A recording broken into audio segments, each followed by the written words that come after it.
Okay, yay. There you are, Lazaro. So happy to have you on Dina Six TV. We tried it a couple of days ago, but you agreed to come on a repeat guest performance. Tell everybody what your name is. Lazaro Amaral. Yes. Lazaro Amaral. Yeah, sounds beautiful when you say it. Me, I have no Spanish tongue. How are you? How's everything? What's going on? Today I just got a text. I might get freelance doing boards. You're doing storyboards for commercials. Yeah. That's like the only work I have left, and it's occasional. So, but it's all remote, right? Yeah, it's all remote. But before that, I mean, you have a long career of artist, screen, graphic arts. I mean, you went to Parsons in the 80s. I graduated in 88. Yeah. I moved back to Miami in 90. Yeah. Well, while you were in New York, though, you were just doing the New York scene. And I know you told me last time you were actually, you were working for Keith Haring in his shop. He had a merchandise store called the Pop Shop. Yeah, I remember. And I worked the summer doing inventory in the back. Oh shit! So, and I got that gig because one of his friends that he collaborated with, I was an artist assistant while I was going to school. Yeah. And he was also a friend of mine. His name is David Spada. Yeah. And he's remember the Freedom Rings? Remember Freedom Rings? Mm. Remember those rings? Oh yeah. That was him. Wow. And I worked at the store and lived at the store in the East Village. Oh, you actually lived at the store? I lived, yeah, that's how he could afford having a store. Oh my Because God, I paid rent and I rented half of the store and I lived in the back. In the first, this was on Avenue B between 12th and 13th. Wow. That was a different scene in the 80s, 12th and 13th Avenue. Woo! Yeah, on the corner, on the opposite corner, there was a dealership in heroin. Right. And down the block where I used to play basketball was Thompson Square Park. Thompson Square. Which I used to hang out a lot. And back then, that was like heavy. A lot of homeless people lived there, but it was a beautiful park in my eyes because it reminded me of Breakfast at Tiffany's. You know, when she would wake up nobody's awake and stuff like that. Yeah. So even back then, that's how I enjoyed the East Village, really early in the mornings. Oh man, East Village in the 80s. How exciting. How exciting. So scary. Yeah. We talked about that. That was the height of the AIDS epidemic and the crime, and the Bronx was burning, and every other, 42nd Street was still XXX. There was no Disney on 42nd Street. No. It was really, it was cheesy, but. Oh yeah, but I loved it. At that time, while I was going to school, I got a gig working at Tower Records. Wow. But I wasn't working in the record department. I was doing display. So back then, they didn't have printers, so artists actually would have to blow up the artists and do huge murals on the stores and do all these 3D things, and everything was handmade. I still have photographs of that. But because of that gig, while I was going to school, I never paid for any art supplies. Wow. Tower Records paid for everything. Wow. Yay, Tower Records. But I got paid shit an hour. And they were notorious for doing that. But, they had you by the balls. Because they knew that, if you were smart enough, besides that, you got to go to all these free concerts. Wow. I got to see all these bands that I would have never, ever, ever seen before. Wow. And I my God, stuff like people like Ryuichi Sakamoto, people like Nina Hagen. I saw Clan of Zymox. I saw Depeche Mode. I saw all these bands, and everything was free. I mean, it didn't cost me any money. I would get tickets. Wow. So Fantastic. that was New York in the late '80s for me. Fantastic. Oh my God. The music scene, the Tower Records, the record companies were completely different in the 80s. Yeah, they were notorious. Oh yeah. Conglomerates. Plus, wow. Plus they existed at the time. They don't even exist anymore like that anymore. Yeah. And the whole physical thing with having a record was so cool. Oh, wow. Yes. Oh my God. My first album was Crosby, Stills, Nash and Young. The two album. Really? Mine, you know what mine was? What? The Monkees Headquarters. Monkees Headquarters. When it came out, I mean, I just got to this country in '65. Where, from Cuba? Yeah. Wow. How old were you when you came to the United States? 3. And your parents went to Miami or New York first? I wish. We came here. Yeah, you came to Miami. Yeah. Oh, Miami's cool. It's a whole different scene. I know. I don't miss it. Not in the '60s. Oh, I see what you're saying. Yeah. I watched. Did you see the Bee Gees documentary of Miami? Oh, it was amazing. And they lived in Miami all those years. It was amazing. It made me miss Miami for about 2 seconds. I actually worked for them. Oh, they're real accessible. I think everybody knows a BG or two. They're nice people. What did you do for them?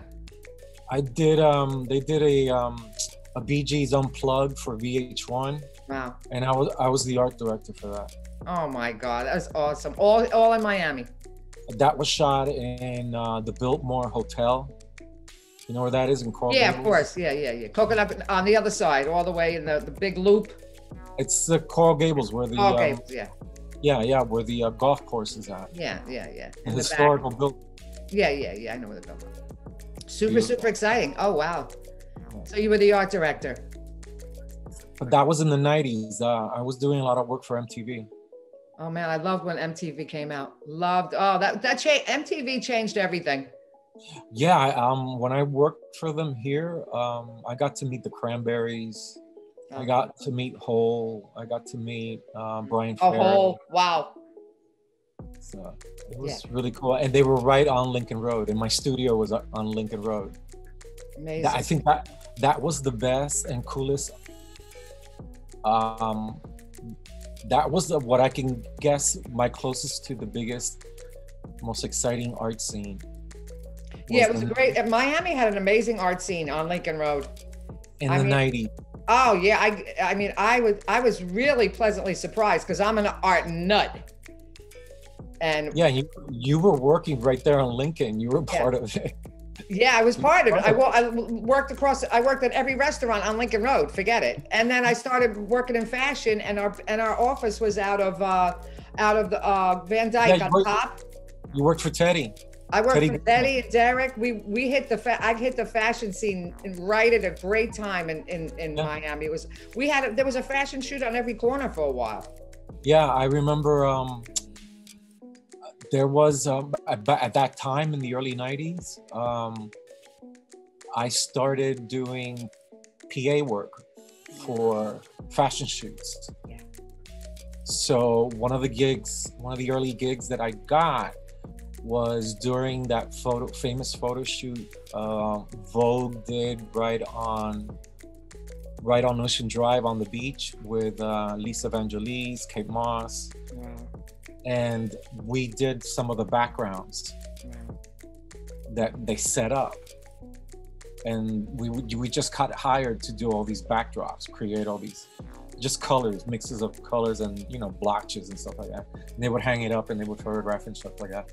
But that was one of them. I mean, it was one after the other, one after the other. Yeah, it was one after the other, and it was film at that time. And then you saw the transition into digital.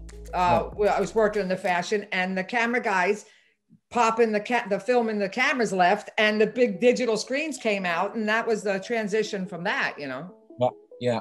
And I remember back but still, there's still directors that still shoot 2 1/4, which is a big film. Yeah, wow.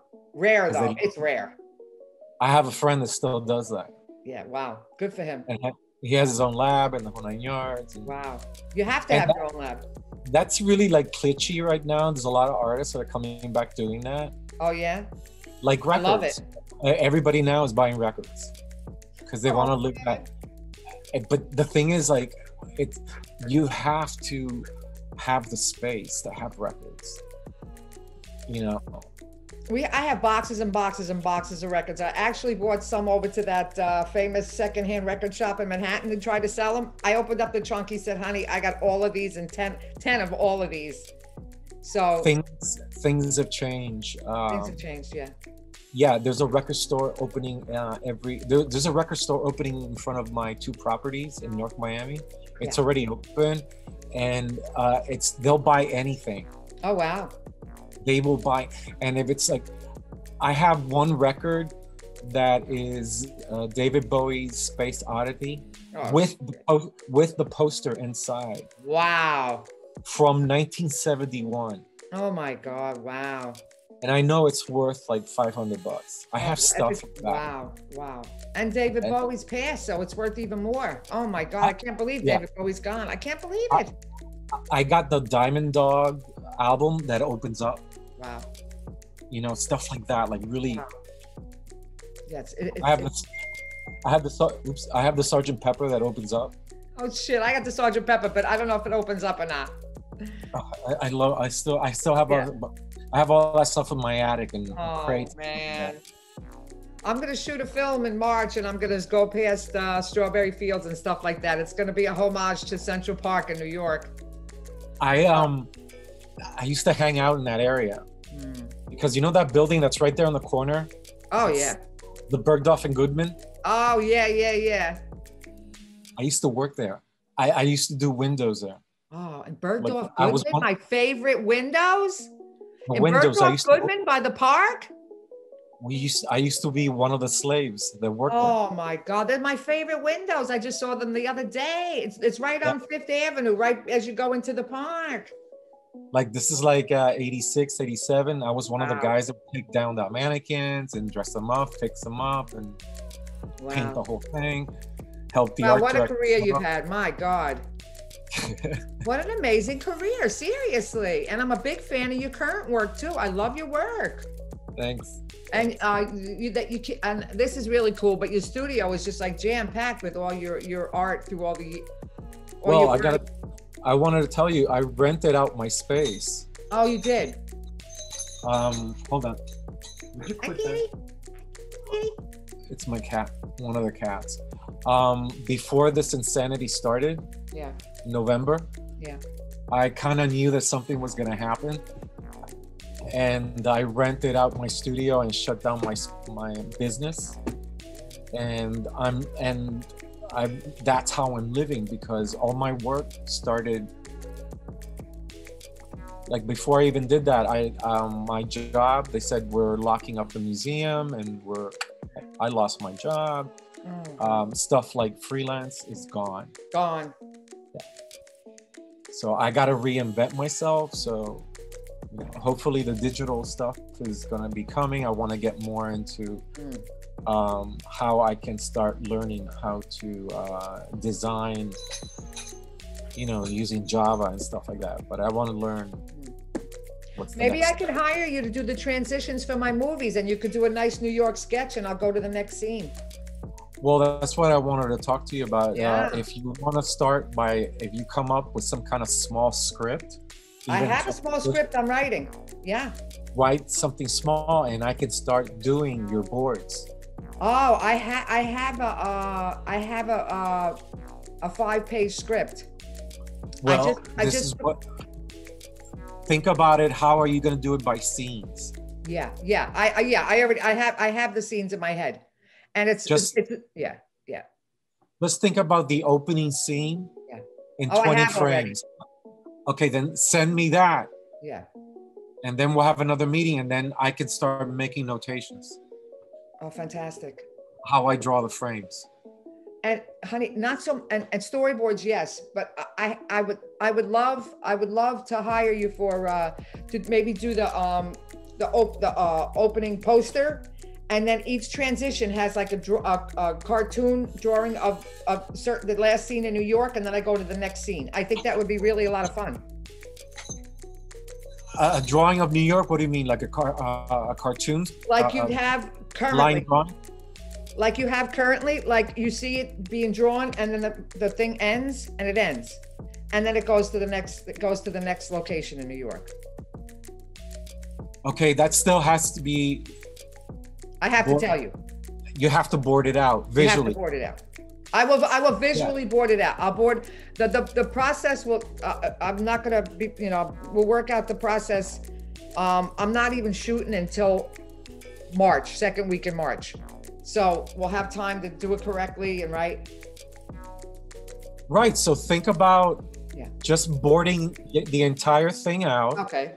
Even if it's not the transitions. Okay. Because you haven't filmed it yet, correct? No, I haven't filmed it yet. No, of course not. Right.